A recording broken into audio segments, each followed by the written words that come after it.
언젠가 제가 말씀드린 예화이기는 하지만 우리 사람의 내면을 잘 담아내는 이야기라 생각하여 한 번 더 말씀드리게 됩니다. 한 아버지가 딸과 함께 여행을 하던 중에 딸을 흠모하던 마을 청년 두 사람이 함께 동승을 하게 됩니다. 그런데 딸의 아버지가 발을 헛디뎌서 절벽으로 떨어질 즈음 두 청년 중 한 청년이 손을 내밀어 줌으로써 가까스로 그 아버지의 목숨을 구하게 됩니다. 당연히 이 청년으로 목숨을 건진 아버지도 딸도 이 청년에게 호감을 갖게 되죠. 고마워. 자네 덕에 살았어. 고맙네. 그리고 다시 며칠간 여행을 하던 중에 이번에는 다른 청년이 절벽에 떨어질 위험에 처하게 됩니다. 이때 딸의 아버지가 그 청년에게 지팡이를 내밀어 그 청년을 살려냅니다. 그 청년이 말합니다. 아버님 덕분에 제가 살 수 있었습니다. 한 청년은 자기가 흠모하는 딸의 아버지를 구하였고, 한 청년은 자기가 흠모하는 딸의 아버지로부터 구조를 받았습니다. 여행이 마쳐졌을 때에 이 아버지로서는 누구를 사위로 삼고 싶었을까요? 자신을 구해준 청년이 고마워 그 청년을 사위로 삼고 싶었을까요? 아니면 자신이 구한 청년을 사위로 삼고 싶었을까요? 자신을 구해준 청년을 만나면 이 아버지의 마음은 참 고맙기는 한데 무언가 마음에 빚진 마음을 갖게 되었습니다. 그래서 도리어 마음이 무거웠던 반면에 자신이 구한 청년을 만나고 나니 무언가 의기양양했습니다. 자신이 잘한 일이 생각났기 때문에 그러하죠.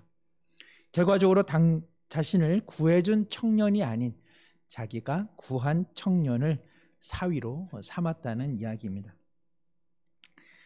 하나님께서 예수님을 통해 우리를 구원하신 그 은혜, 십자가 은혜, 우리에게 얼마나 감사와 기쁨을 줍니까? 그러나 때때로 신앙생활을 하다 보면 예수 그리스도의 죽음이 우리에게는 큰 부담으로 다가올 때도 은연중에 있지 않습니까? 우리는 많은 경우 예수님께서 우리를 구원하신 그 죽음을 무언가 갚아내야겠다는 생각을 갖습니다. 더 이상 죄를 짓지 않는 거룩한 삶의 모습으로 갚아내야겠다. 혹은 내가 이제 믿는 자가 됐으니 예배를 통해, 봉사를 통해, 물질을 통해 그 무엇이라도 하여 주의 은혜를 갚아야겠다. 그런 생각을 하게 되는 것이죠. 귀한 마음입니다. 그러나 현실은 어떻습니까? 잘 갚아집니까? 어떤 거룩한 삶으로 그 은혜를 갚아내려고 노력하면 좀 갚아지는지요? 사실은 거룩한 삶을 살려고 하면 할수록 또 그것으로 주의 은혜를 갚아내려고 하면 할수록 우리 자신이 얼마나 거룩하지 못한 존재인지를 더욱 체감할 뿐 아닙니까? 예배를 열심히 드리고 봉사하고 기도하고 섬기고 또 헌금도 열심히 하고 전도 생활도 잘 해서 무언가 주의 은혜를 갚아보려 하면 우리 마음에 그런 생각이 듭니다. 일이 잘 풀리면 좋겠다. 뭔가 생활이 안정적이면 내가 주님께 받은 은혜를 더 잘 갚아낼 것 같은데 실제 우리의 삶이라고 하는 것은 그렇게 형통하지는 못해서 주님을 향한 은혜는 은혜대로 갚아내지 못하고 은혜를 갚으려고 하는데 일이 잘 되지 않아서 오히려 하나님을 향한 원망의 마음만 쌓여갈 때가 상당히 많습니다. 우리는 예수님의 구원 방식이 죽음이라고 하는 사실을 상당히 사실은 부담스러워합니다. 예수님께서 당하신 순환과 십자가의 물리적 고통을 생각하면 생각할수록 날 위해 고생하신 우리 아버지 같기도 하고 우리 어머니의 거친 손마디 같기도 해서 무언가 큰 것으로 그 은혜를 갚아내긴 해야겠는데 늘 그 은혜를 갚지 못하기 때문에 우리 마음에는 그 은혜가 오히려 정죄로 그리고 불효자 같은 마음만 우리 안에 심겨져서 오히려 주님과 더 가까이 가지를 못하고 못난 자식 같아 도리어 부끄러워 연락 한번 못 드리는 그런 자녀의 마음처럼 하나님을 떠나는 마음의 거리감도 생기는 것이 현실입니다. 주님께 은혜를 받아 그 은혜를 갚고자 하는 마음이 결코 나쁜 의도가 아님에도 불구하고 이러한 신앙생활은 결코 우리의 신앙생활에 도움을 주지도 못하고 기쁨을 주지도 못합니다. 무언가 일을 통해서 주님께 받은 은혜를 갚겠다라고 하는 이러한 마음은 사실은 첫 단추부터 잘못 꿰어진 것입니다. 그리스도의 죽으심은 우리가 갚을 수 있거나 어디 한번 갚아보라고 우리에게 제시된 은혜가 아니기 때문에 그럽니다. 하나님께서 예수님을 죽으심을 통해 우리를 구원하셨다라고 하는 사실은 얘야 앞으로 어떤 식으로든지 아예 갚을 수도 없다는 것을 오히려 우리 가운데 증명해 주고 있는 것입니다. 그래서 우리로 하여금 아무것도 자랑하지 못하게 하는데 그 궁극적인 의미가 있습니다. 아예 갚을 수 없는 그러한 은혜를 통해서 우리로 하여금 하나님께서 바라시는 것들이 있다면 겸손해지는 것이고, 그리고 십자가 앞에서 벌벌 떠는 인생이고, 그래서 그 마음으로 다른 사람을 대하며 타자를 향해 나가는 것, 그것이 그리스도께서 우리 가운데 죽으심의 방식으로 오신 까닭입니다. 오늘 본문에 예수님께서 잡히시던 밤에 주님께서 너희가 다 나를 버릴 것이라고 말씀하십니다. 이에 대해서 우리가 잘 아는 것처럼 베드로는 모두가 주를 버릴지라도 자신이 주를 버리는 일은 결코 없을 것이라고 호언장담합니다. 이에 대해서 예수님께서 오늘 밤 닭 울기 전에 내가 3번 나를 부인할 것이라고 다시 재차 말씀하십니다. 이에 대해서도 베드로가 결단코 지지 않습니다. 내가 주와 함께 죽을지언정 주를 부인하는 일은 결단코 없을 것입니다. 이 말에 모든 제자들도 이구동성으로 저도 그렇습니다. 저도 그렇습니다라고 말을 하는 형편입니다. 사실 우리가 아는 것처럼 이것은 다 거짓이요, 실패로 드러났죠. 왜 성경은 베드로의 실패, 유다의 실패, 그리고 제자의 실패를 기록하고 있을까요? 이것은 바로 우리 모두가 예수님의 죽음에 대해 결코 달가워하지도 않고 예수님께서 나를 위해 죽은 사실을 우리 모두 부담스러워한다는 것을 여실히 보여주고 있습니다. 사람들은 하나님께서 그리스도를 십자가에 내어주는 방식으로 우리를 살리셨다는 사실을 사실은 그렇게 좋아하지 않습니다. 저도 이전의 신앙생활을 돌이켜보면 예수님께서 나를 위해 죽으셨다는 사실이 그렇게 기쁘고 반갑게 느껴지지 않고, 내가 요청도 하지 않았는데 왜 나를 위해 죽으셨어? 오히려 그것이 이상하게 들릴 뿐이었습니다. 누가 날 위해 죽었어? 그 사람이 널 위해 죽었어 라고 하는 사실은요, 우리 인생에 큰 짐이 되고 많은 것이죠. 우리는 그런 죽음을 궁극적으로 달가워하지 않습니다. 베드로는 그간 예수님께서 자신에게 보여주신 은혜를 무언가 마지막 시간에 갚을 수 있다고 생각을 했던 것이죠. 그러나 다 실패합니다. 갚을 수 없는 은혜인데 갚으려고 하기 때문에 그렇습니다. 결국 베드로, 유다, 그리고 모든 제자들은 다 예수님을 부인하였고 실패하고 말았습니다. 갚을 수 없는 것을 갚겠다고 하는 인생은 결국은 다 실패하고 마는 것이죠. 그리스도의 죽으심은 말씀드린 것처럼 갚을 수 있고 갚아낼 수 있는 것이 아닙니다. 그러나 많은 경우 우리 신자들은 이것을 갚을 수 있다고 생각하고 마치 갚아내는 것처럼 신앙생활을 하다 보니까 여기 안에는 오늘 베드로에게서 발견되는 그러한 교만이 자리 잡게 됩니다. 33절 보시면 베드로가 대답하여 이르되 모두 주를 버릴지라도 나는 결코 버리지 않을 것입니다. 차마 나라는 말을 잘 사용하지 못합니다. 늘 자기 우월에 사로잡힌 사람은 나라는 말을 잘 사용하지를 못하고, 그리고 우리라는 말을 많이 사용하고, 그리고 자신의 어떤 우월함을 나타내기 위해 남과 비교하는 일에 늘 마음이 쏠려 있습니다. 그리스도의 은혜를 갚을 수 있다고 생각하는 사람들은 늘 자기 자랑과 자기 우월감을 가지고 그리고 자기를 내세울 수밖에 없습니다. 그리스도의 은혜를 자신의 무엇으로 갚고 있다고 생각하는 사람은 참 그 거룩한 뜻에도 불구하고 반드시 자신이 대부분의 모든 일의 판단 기준이 되어 자기의 기준이 옳은 것으로 살아가기 마련입니다. 저의 그리 길지 않은 목회 생활 중에 좀 어려운 일이 있었습니까? 라고 누군가 질문한다면 저는 솔직히 그렇게 많은 어려움이 없었다, 그런 생각을 합니다. 순간순간 어려움이 있었지만 인생의 대부분 일들이라는 것이 조금 시간이 되면 이해도 되고 또 이 모양 저 모양으로 문제가 해결되기도 하죠. 그래서 그때는 어려웠는데 이것도 하나의 귀한 경험이었다, 이렇게 마무리되는 경우가 꽤 있습니다만은, 지금도 제게 풀리지 않고 그리고 여전히 어려웠던 경험으로 이렇게 자리 잡은 사건이 하나 있습니다. 그것은 어떤 한 교회에서 경험한 것인데, 그 교회에서 부서 사역을 하는 중에 부장으로 임명된 집사 내외가 상당히 큰 골머리를 안겨주었습니다.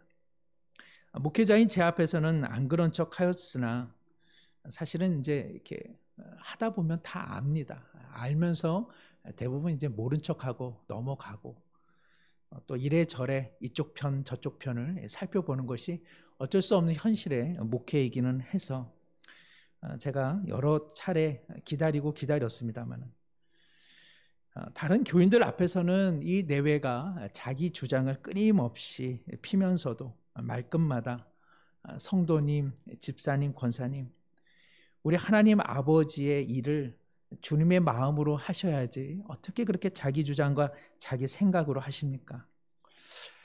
그런 이야기를 제가 돌려들을 때마다 참 기가 찼습니다. 자신이 그렇게 하고 있으면서도 다른 일을 향해 그렇게 말하고 있는 그 모습에 제가 어안이 벙벙했습니다. 실은 자신이 그 상당히 좀 특수한 부서이기 때문에 전문적인 조금 그런 실력이 필요했던 특수 부서이기는 했습니다. 그러다 보니까 이 집사 내외가 그러한 특정한 능력을 가지고 있었기 때문에 상당한 그런 실력을 발휘할 수밖에 없는 그런 상황이기는 했습니다.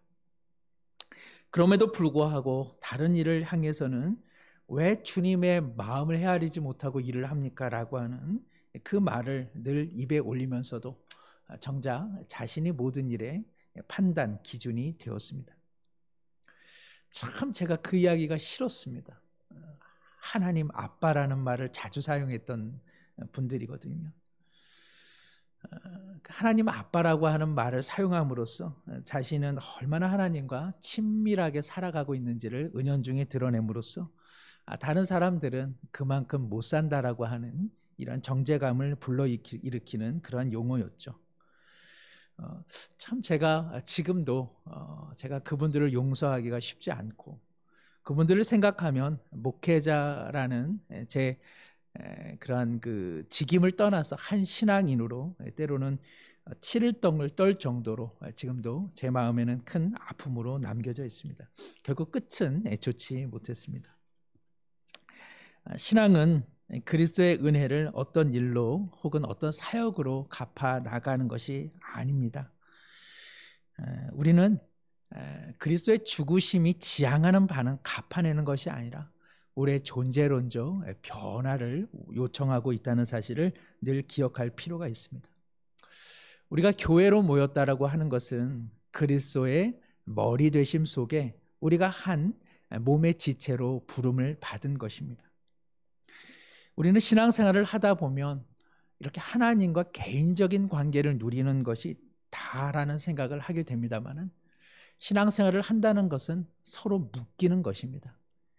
우리라고 하는 한 사람이 그리스도의 머리 되심 속에 묶이는 것이고, 서로가 서로에게 겸손과 사랑과 그리고 하나됨으로 묶여지는 것이 신앙의 첫 출발입니다. 그런 면에서 교회 공동체는 무엇을 하기 위한 공간이 아니라 그리스도의 마땅한 제자 그리고 하나님의 마땅한 자녀가 되어가는 곳으로서의 공간이라고 할 수 있습니다.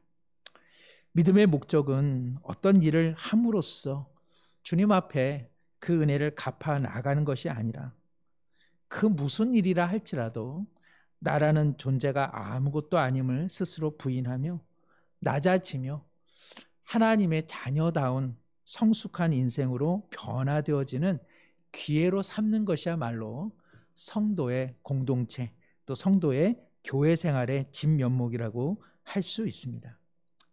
믿음이라고 하는 것은 성숙입니다. 여기서 우리는 신앙의 성숙함과 신앙의 익숙함을 구별할 필요가 있습니다. 신앙생활의 본연의 목적은 성숙이지만 우리는 신앙생활을 하다 보면 익숙해지고 능숙해지게 되죠. 모르던 사람들을 알게 되고 또 찬송가의 구절도 좀 알게 됩니다. 사도행전이 구약에 있는 줄 알았는데 계속 그냥 주일에 사도행전만 하고 있으니까 이제 사도행전이 신약에 있는구나. 이제 아마 잘 찾아내실 겁니다.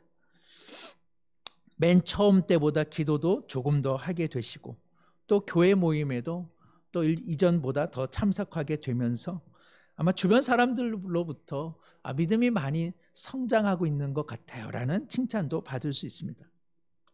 맞습니다. 우리는 그런 시간을 통해서 우리의 믿음이 더욱 성장하고 자라나기를 바랍니다마는, 그러나 그러한 믿음의 시간이 과연 다 성숙을 위한 시간인가? 우리가 교회 생활에 익숙해지는 것일 뿐 실은 과연 성숙해져 가는 것인가? 이것은 우리가 생각해 볼 필요가 있습니다. 교회에 익숙해져 가는 시간 없이 성숙해질까? 그렇지는 않다 생각합니다. 신앙생활이, 믿음 생활이 좀 더 성숙해지기 위해서는 교회 생활에 익숙해져 가는 시간이 필요합니다. 그러나 교회 생활에 익숙해진 것이 실제로 신앙의 성숙인가? 이것은 우리가 늘 자신에게 질문해 볼 필요가 있다는 것입니다. 도리어 교회 생활에 익숙해지면 익숙해질수록 그 익숙함이 우리의 믿음과 신앙 인격의 변화, 즉 성숙에 있어서는 더욱 저해가 될 수 있다는 사실을 우리는 꼭 기억할 필요가 있습니다. 예배에 익숙해지기 시작하면 성숙에 방해가 될 수 있고, 기도에 익숙해지기 시작하면 오히려 참다운 기도에 방해가 될 수 있는 것입니다. 그저 교회 생활에 익숙해진 것뿐이고, 그리고 그저 찬송과 기도와 예배에 익숙해진 것뿐인데, 교회의 여러 사람을 좀 더 알게 된 것뿐이고, 성경의 많은 용어에 대해서 이전보다 좀 더 익숙해진 것뿐인데, 그 익숙함이 나의 신앙의 성숙이라고 스스로 오해할 수 있다는 것입니다. 그리스도의 죽으심은 우리 가운데 우리 자신은 아무것도 아닌 존재라 이야기하고, 자랑할 것이 없는 존재라 이야기하고, 갚을 수 없는 존재라 이야기하고 있습니다. 신앙이 익숙해지고 교회 생활을 하면 할수록 우리는 무언가 갚아나가고 있다는 생각들, 그리고 다른 사람들은 다 나만 못한 것 같고, 그래서 나는 늘 성숙된 자라는 오해를 갖기 십상이라는 사실입니다. 이런 생각들이야말로 신앙생활의 치명적인 죄요. 그리스도가 머리라고 고백하지만 실제로는 그리스도를 머리로 존경하지 못하고 존중하지 못하는 최악의 죄라고 할 수 있습니다. 신앙에 있어서 이 교만이라고 하는 것, 익숙해지는 것, 자기 우월이야말로 우리가 매일 먹고서 남겨 내다버리는 음식물 쓰레기와 같은 것들입니다. 골로새서 3장 12절, 17절 말씀 우리 한번 끝으로 보도록 하겠습니다. 골로새서 3장 12절, 17절입니다. 말씀드린 것처럼 바울은 항상 그리스도의 은혜를 증거한 이후에는 바울 서신의 후반부는 삶의, 인격의, 내면의 변화에 대해서 끊임없이 이야기하고 있습니다. 12절, 우리 17절까지 함께 읽겠습니다. 그러므로 너희는 하나님이 택하사 거룩하고 사랑받는 자처럼 긍휼과 자비와 겸손과 온유와 오래 참음을 옷 입고, 누가 누구에게 불만이 있거든 서로 용납하여 피차 용서하되 주께서 너희를 용서하신 것 같이 너희도 그리하고, 이 모든 것 위에 사랑을 더하라. 이는 온전하게 매는 띠니라. 그리스도의 평강이 너희 마음을 주장하게 하라. 너희는 평강을 위하여 한 몸으로 부르심을 받았나니 너희는 또한 감사하는 자가 되라.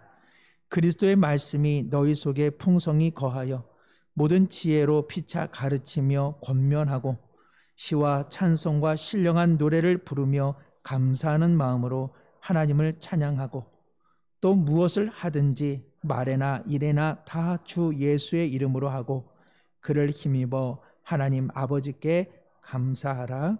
아멘. 한 가지 이야기로 말씀을 맺습니다. 어제 저녁에 목련 꽃잎이 많이 흐드러지게 피었던 것들이 떨어지더라고요. 비가 오니까 목련 꽃이 그렇게 널브러져 있는 모습을 보게 됩니다. 목련이 떨어지면 우리 모두가 참 필 때는 아름다운데 떨어지면 참 지저분한 꽃이라 이야기합니다마는 목련은 1년 동안 봄의 전령사로서 아주 짧은 시간이지만 자신의 역할을 최선을 다해 꽃 피우고 그리고 누가 뭐라 해도 스스럼 없이 그 꽃잎이 떨어짐으로써 자신에게 맡겨진 사명을 멋지게 감당하고 또 봄의 뒤안길로 사라져 이제는 내년에나 또 우리는 목련꽃을 보게 될 것입니다. 그리스도인의 삶이 목련과 같다면 참 좋겠다 하는 생각을 사뭇 가졌습니다.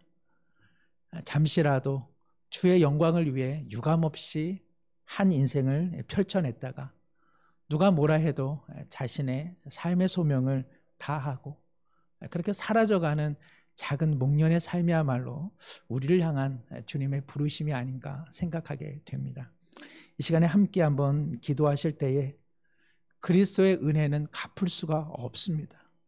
갚겠다는 생각을 하기 시작하면 교만해지고 자기 우월과 그리고 자기 믿음이 자랑이 되어서 누구는 그렇게 안 해도 나는 이런 인생을 살 겁니다라고 하는 그러한 쓴뿌리가 우리 안에 자리 잡게 됩니다. 고난주간을 관통하면서 갚을 수 없는 은혜만을 찬미하기보다는 주님, 나는 진실로 주님의 길을 따라가고 있습니까? 이 시간 우리의 부족함을 잠시 회개하며 나가겠습니다.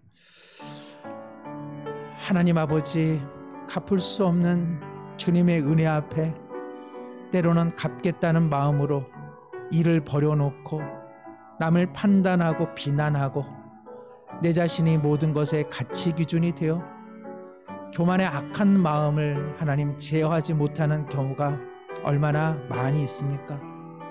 아버지, 우리를 긍휼히 여겨 주시고 불쌍히 여겨 주시옵소서.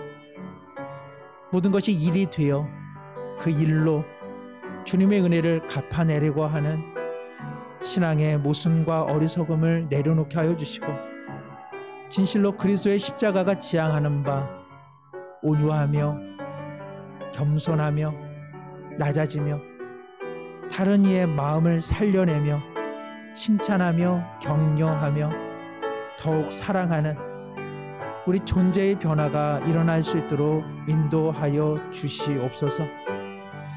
오 하나님 아버지, 긍휼히 여겨주시고 불쌍히 여겨주셔서 진실로 내면의 변화, 인격의 변화, 그리하여서 마음밭이 변하여 삶의 열매가 달라질 수 있도록 은혜를 내려 주시옵소서. 이 시간에 한 번 더 함께 기도하실 때에 그리스도의 십자가의 은혜가 우리의 삶을 규정합니다. 베드로는 넘어지고 결국 무너졌지만 그것이 끝이 아니라 그리스도의 은혜는 베드로를 다시 살려냈습니다. 우리의 실패는 영원한 실패가 아닙니다. 베드로를 살리신 주님께서 우리를 살려내실진데 이 시간에 십자가의 은혜로 주님 무너진 제 삶을 다시 한번 일으켜 주시옵소서. 주님의 은혜 붙잡고 다시 일어나 주님의 영광을 위하여 내면이 더욱 새로워지며 그리고 신앙 인격의 변화가 일어나 오늘 주신 말씀처럼 용서하며 긍휼히 여기며 자비를 베풀며 겸손하며 온유하며 오래 참는 사랑의 열매, 성령의 열매를 맺는 참된 주님의 제자 더욱 되게 하여 주옵소서. 한 번 더 기도합니다.